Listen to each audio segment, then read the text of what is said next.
तो वही बात है, हम आपको चिंता करने की ज़रूरत नहीं है, और हम लोग भी तो हैं। जो लड़ाई होगा देखा जाएगा। चलिए, अब भारत में स्थानीय स्वायत्त शासन भी देख लेते हैं संक्षिप्त में। क्या है कि लोकल गवर्नमेंट्स क्या है कि जैसे ऊपर केंद्र सरकार बैठा हुआ है, राज्य में राज्य सरकार बैठा हुआ है, तो क्या गांव में भी एक सरकार होनी चाहिए ना, जो गांव के लोग का दुख दर्द समझे, वही है लोकल गवर्नमेंट्स।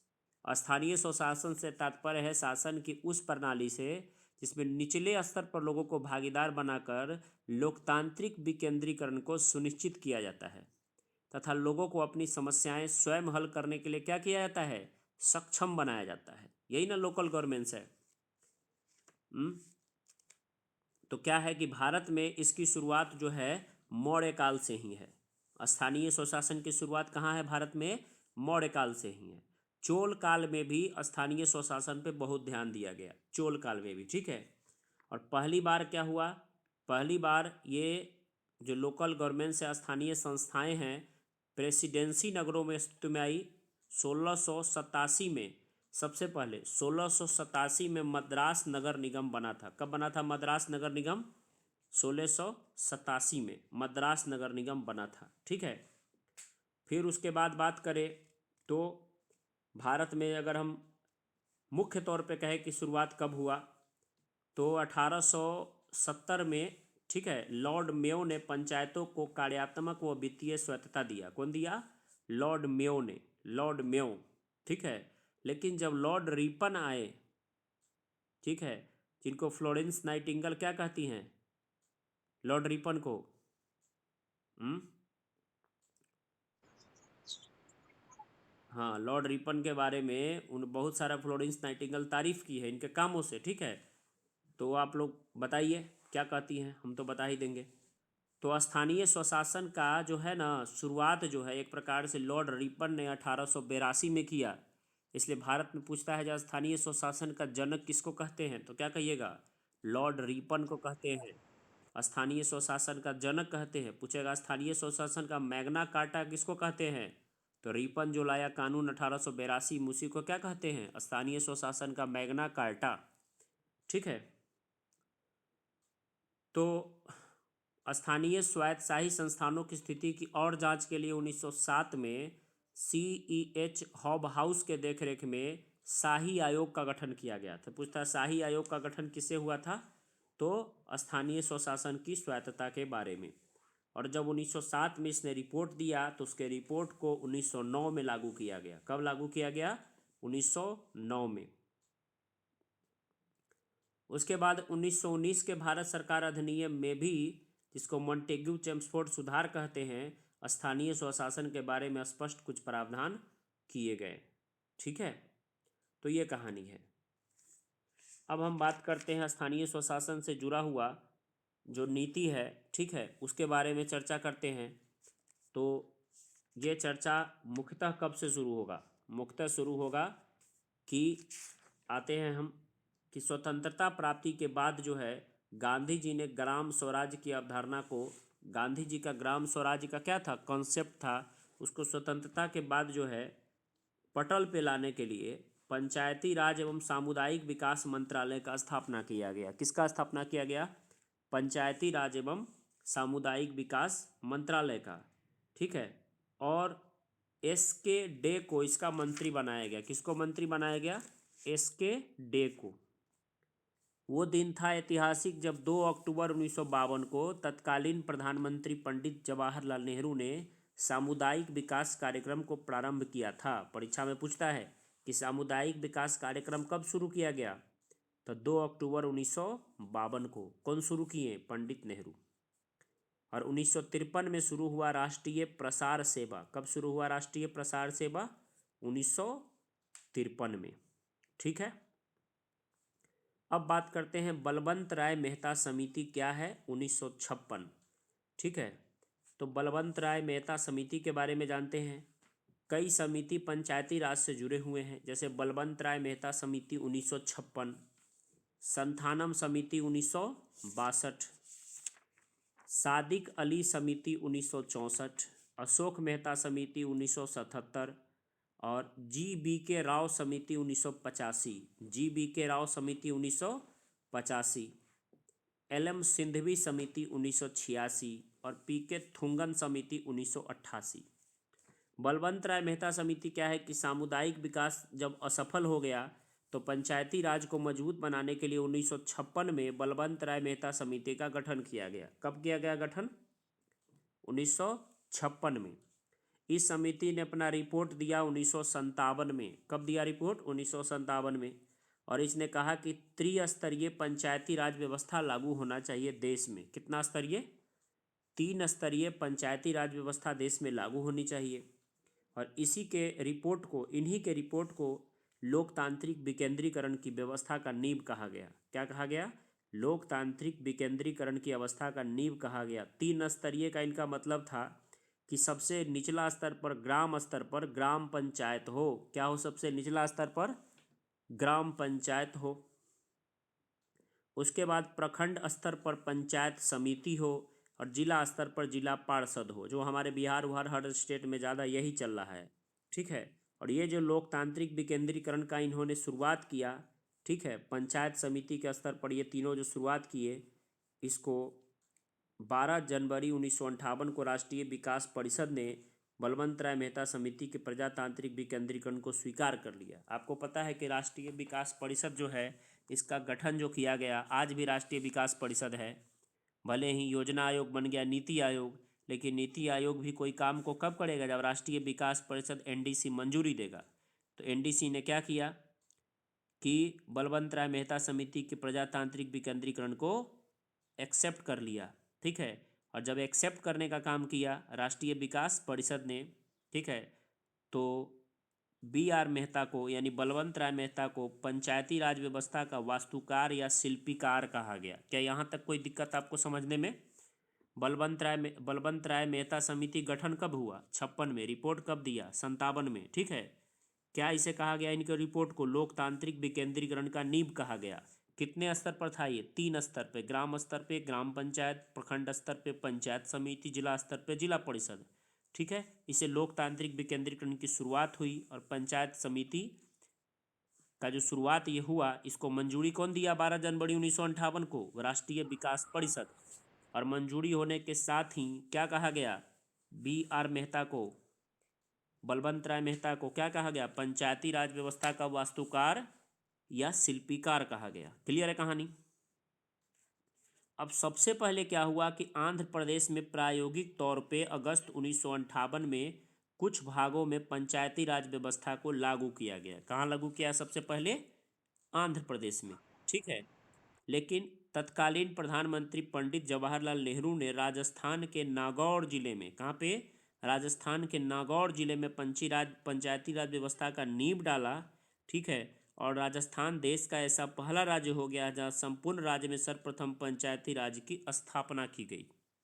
ठीक है। 1959 में आंध्र प्रदेश, 1960 में असम, तमिलनाडु एवं कर्नाटक, 1960 में, 62 में महाराष्ट्र, 63 में गुजरात, 1964 में पश्चिम बंगाल ने इसको शुरू किया। शनै शनै ये पूरे राज्य में फैल गया। ठीक है। आपको परीक्षा में बार बार ये पूछता है कि पंचायती राज के जनक कौन है, तो क्या कहिएगा? बलवंत राय मेहता। पूछेगा कब गठन हुआ? 56 में। कब रिपोर्ट दिया? 57 में। कितने स्तर पे? 3 स्तर पे। सबसे पहले कहाँ लागू किए पंडित नेहरू? तो कहिएगा राजस्थान के नागौर जिले में। एक साथ कभी कपल में ऑप्शन दे तो कपल में लगाइएगा राजस्थान और साथ में क्या लगाइएगा? आंध्र प्रदेश। क्या पूछेगा? राजस्थान के बाद तुरंत कहाँ हुआ? तभी लगा दीजिएगा आंध्र प्रदेश। एक साथ कहाँ हुआ? तो आंध्र प्रदेश। ऐसे करके इस सारे सवालों को आप बना सकते हैं। ठीक है। अब ये चल रहा था त्रिस्तरीय जबरदस्त तरीके से। 1975 में इंदिरा गांधी जी आपातकाल लगाती है आंतरिक अशांति के आधार पे, और अशांति उनके जीवन में बच जाती है, उनकी सरकार गिर जाती है। आपातकाल खत्म होता है, नया चुनाव होता है, और जेपी के नेतृत्व में जो आंदोलन हुआ था उसके परिणाम स्वरूप जनता पार्टी की सरकार बनती है। और जनता पार्टी में प्रधानमंत्री होते हैं मोरारजी देसाई, जो भारत के सबसे बुजुर्ग प्रधानमंत्री होने का गौरव उनको प्राप्त है। जब वो बनते हैं तो कहते हैं कि नहीं, इंदिरा गांधी के हर काम को चाहते थे बिगाड़ देना। इंदिरा गांधी को सबसे पहले जेल में डाले 10 दिन के लिए। बोले कि इंदिरा तुम जेल में घूमो, ताले तुम जितना काम उम की हो। 42वां संविधान संशोधन 1976 में आपातकाल लगा कर कुछ सबको मैं बदल रहा हूँ। इंदिरा गांधी के सारे कानून को 42 वाला को 44वां संविधान संशोधन 1978 करके मोरारजी देसाई ने क्या किया? उल्टा पुल्टी कर दिया। उसी समय मोरारजी देसाई ने 1977 में अशोक मेहता समिति बनाया, कहा कि इसके पंचायती राज जो हुआ है इनके बाबूजी के काम में, इसको भी बिगाड़ेंगे। तो इन्हें बलवंत राय मेहता समिति के रिपोर्ट को खराब करने के लिए कौन समिति बनाया? अशोक मेहता समिति। ठीक है, वहाँ भी मेहता, यहाँ भी मेहता जी, बलवंत राय मेहता, यहाँ अशोक मेहता।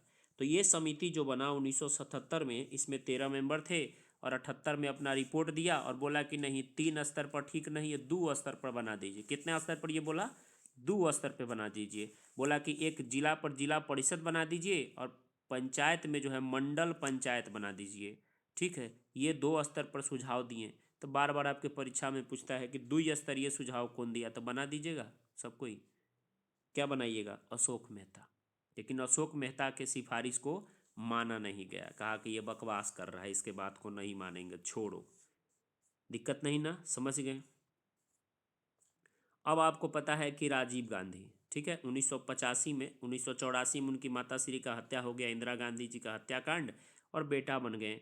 उन्होंने भी एक समिति लाया, इसका नाम था पीबी के राव समिति। पीबी के नहीं, ये पीबी के नहीं, जीबी के समिति रहेगा। क्या रहेगा? जी कर लीजिएगा, किताब में गलत है, मैं बार बार बोल रहा हूँ, पी नहीं जी रहेगा। जी बी के राव समिति। कौन समिति? जी बी के राव समिति 1985। जी बी के राव 1985। इस समिति का गठन योजना आयोग के सिफारिश पे किया गया था। 1985 में कौन सा समिति बना जी? जी बी के राव समिति 1985 में। किसके सिफारिश पे हुआ था ये? योजना आयोग के कहने पर इस समिति का गठन हुआ था। इस समिति ने क्या कहा कि राज्य स्तर पर राज्य विकास परिषद, जिला स्तर पर जिला परिषद, मंडल स्तर पर मंडल स्तर और गांव स्तर पर ग्राम सभा के गठन की सिफारिश करते हुए जिला परिषद को सर्वाधिक महत्व दिया। इसने सबसे ज़्यादा किसको महत्व दिया? जिला परिषद को। इस समिति ने पंचायतों के नियमित चुनाव कराने तथा अनुसूचित जाति जनजाति और महिलाओं के लिए आरक्षण की सिफारिश की। ये रहा पॉइंट, पूछेगा एससी एसटी और महिलाओं के लिए आरक्षण की सिफारिश कौन समिति किया? तो क्या कहिएगा? जी बी के राव समिति। जब महिलाओं को मिलेगा आरक्षण तो उसका पति उसको कहेगा जी जी, याद हुआ? तो महिलाओं को आरक्षण, अनुसूचित जाति जनजातियों का आरक्षण, कौन समिति? जी बी के राव समिति 1985। क्लियर है कंसेप्ट? अब 1986 में आएगा एल एम सिंधवी समिति। कौन समिति आएगा? एल एम सिंधवी समिति। कौन समिति आएगा 1986 में? एल एम सिंधवी समिति। मतलब लक्ष्मी मल्ल सिंधवी की अध्यक्षता में पंचायती राज प्रणाली के पुनरुत्थान के लिए स्थानीय स्वशासन को संवैधानिक मान्यता देने के लिए इस समिति का गठन हुआ। ठीक है, स्थानीय स्वशासन को संवैधानिक मान्यता देने के लिए, यही सवाल बनता है बार बार, जो स्थानीय स्वशासन को संवैधानिक मान्यता देने के लिए कौन समिति? तो क्या कहिएगा? एल एम सिंधवी समिति। एल एम सिंधवी समिति, लक्ष्मीमल सिंधवी समिति। क्यों? स्थानीय स्वशासन को संवैधानिक मान्यता देने के लिए। ठीक है, क्लियर है कहानी यहाँ तक? फिर आया पीके थुंगन समिति 1988 में। 1988 में थुंगन समिति का गठन पंचायती संस्थानों पर विचार करने के लिए किया गया और थुंगन समिति ने भी पंचायती राज संस्थानों को शक्तिशाली बनाने के लिए क्या कहा? संवैधानिक दर्जा देने का बात किया। इतना जब बात हो रहा तो 1989 में तत्कालीन प्रधानमंत्री कौन थे? श्री राजीव गांधी ने पंचायतों के सुधार और सशक्तिकरण के लिए जो डॉक्टर एल एम सिंधवी समिति 1986 में डिमांड किया था, पीके थुंगन समिति 1988 में डिमांड किया था, उनके बात को मानने के लिए 1989 में श्री राजीव गांधी प्रधानमंत्री ने 64वां संविधान संशोधन विधेयक लोकसभा में प्रस्तुत किया। कौन सा? 64वां संविधान संशोधन लोकसभा में प्रस्तुत किया। क्यों? पंचायती राज को संवैधानिक दर्जा देने के लिए। लेकिन राज्यसभा में उनका पक्ष कमजोर था और राज्यसभा ने उसको क्या किया? नामंजूर कर दिया और उनका सपना जो है पूरा नहीं हुआ। समझ रहे हैं आप लोग? बताइए। जब उनका सपना पूरा नहीं हुआ राजीव गांधी का, तो सपने होते हैं क्या? सपना तो पूरा होना चाहिए ना।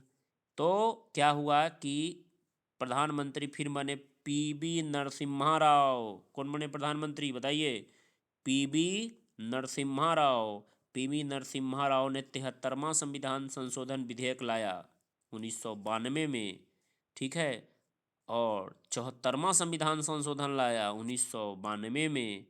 और आपको पता होना चाहिए कि 24 अप्रैल 1993 से 73वां संविधान संशोधन पूरे देश में लागू हो गया। मतलब आया कब ये? 92 में। और लागू कब हो गया? 24 अप्रैल 1993 से। इसलिए पंचायती राज दिवस कब मनाते हैं? कितने तारीख को? 24 अप्रैल को। 73वां संविधान संशोधन अधिनियम पारित जब हुआ तो कौन थे प्रधानमंत्री? पीवी नरसिम्हा राव।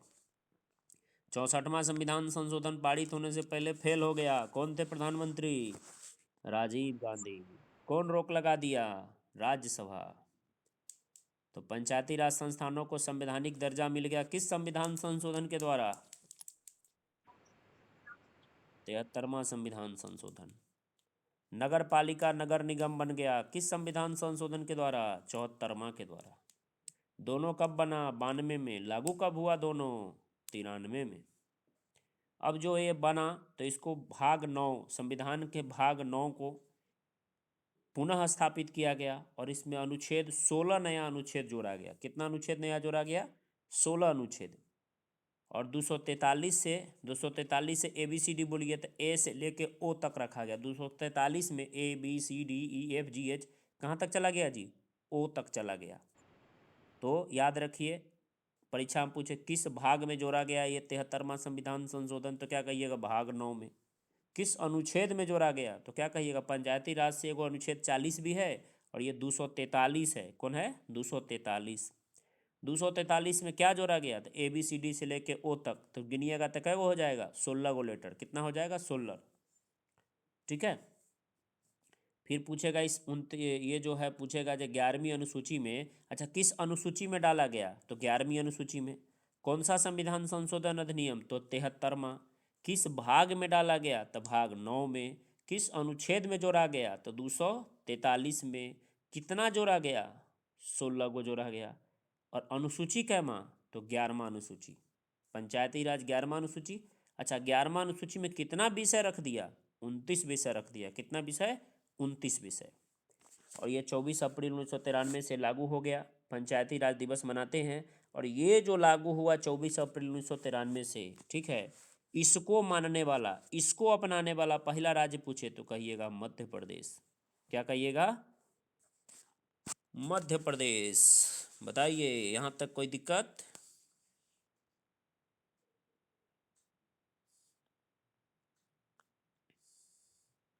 मेघालय, मिजोरम और नागालैंड में पंचायतों का गठन नहीं किया गया है। बार बार परीक्षा में सवाल पूछता है आपको डराने के लिए, कि कहाँ पंचायत लागू नहीं है, बताओ बताओ। तो कहिएगा कि देखो मेघालय में लागू नहीं है, मिजोरम में नहीं है, नागालैंड में नहीं है। मेघालय, मिजोरम, नागालैंड में नहीं है। मणिपुर में है क्योंकि उसके पास पैसा होगा। फंसने से बचिए। मणिपुर, मणि है तो होगा लागू, लेकिन मेघालय में नहीं है, मिजोरम में नहीं है, नागालैंड में नहीं है लागू। समझ गए सब कोई? अब आपको पंचायती राज से जाइए, हर सवाल बना करके खुशी खुशी आ जाइए झूमते हुए, गलती नहीं होगा। ठीक है, ये मेरा वादा है। और नगरीय प्रशासन भी देख लीजिए, 5 मिनट और।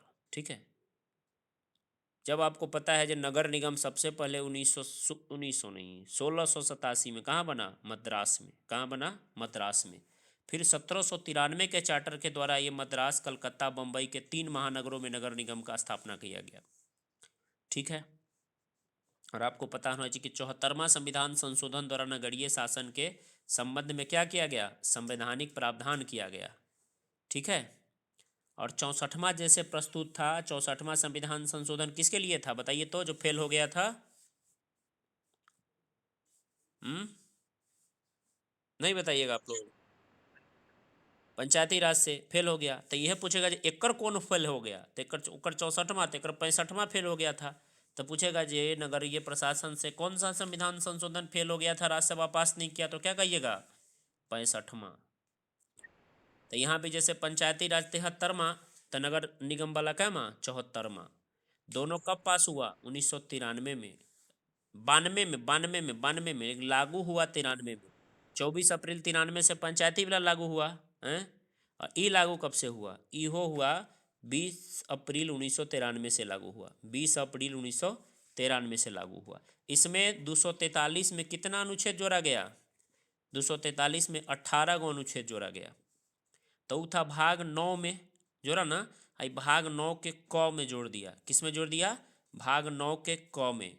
किस अनुच्छेद में? 243 में। कितना अनुच्छेद जोड़ा नया उसमें? 18 नया अनुच्छेद। ठीक है, तो पंचायती राज कौन अनुसूची में था बताइए तो?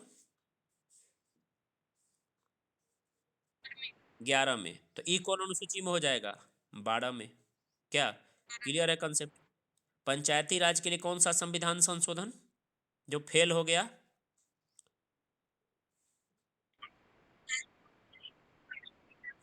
64वां फेल हो गया। इसके लिए कौन फेल हो गया? 65वां। उसके लिए कौन लागू हो गया?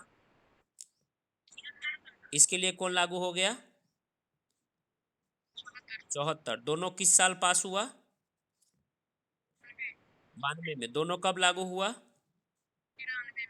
दोनों को किस भाग में रखा गया? भाग 9 में। पंचायत वाला जो है उसको भाग 9 में क्या कहेंगे? सीधे भाग 9 कहेंगे। इसको क्या कहेंगे? नगर पालिका को 9 का क कहेंगे। उसमें कितना अनुच्छेद जोड़ा गया?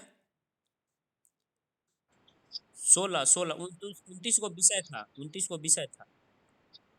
16 अनुच्छेद। इसमें कितना अनुच्छेद जोड़ा गया? 18। ठीक है, बताइए। एक एक सवाल बन जाएगा। कोई कंफ्यूजन? तो कल अगर टाइम रहा, कल एक इम्पोर्टेंट चैप्टर आप लोगों से चर्चा करूंगा, बहुत important. The policy of ring fence क्या है? The policy of subordinate isolation क्या है? The policy of subordinate union क्या है? The policy of equal federation क्या है? टेढ़ा बेढ़ा लग रहा है, और सही में इन सवालों को जो विद्यार्थी बना लेते हैं वो राजा बन जाते हैं। क्योंकि हर परीक्षा में 2 सवाल रहता है, जो परीक्षा में मेरिट बनवाने वाला सवाल इसी से आता है, इस चैप्टर से। मैं आपको कल बताऊंगा। आज यहीं पर विराम करते हैं, ठीक है।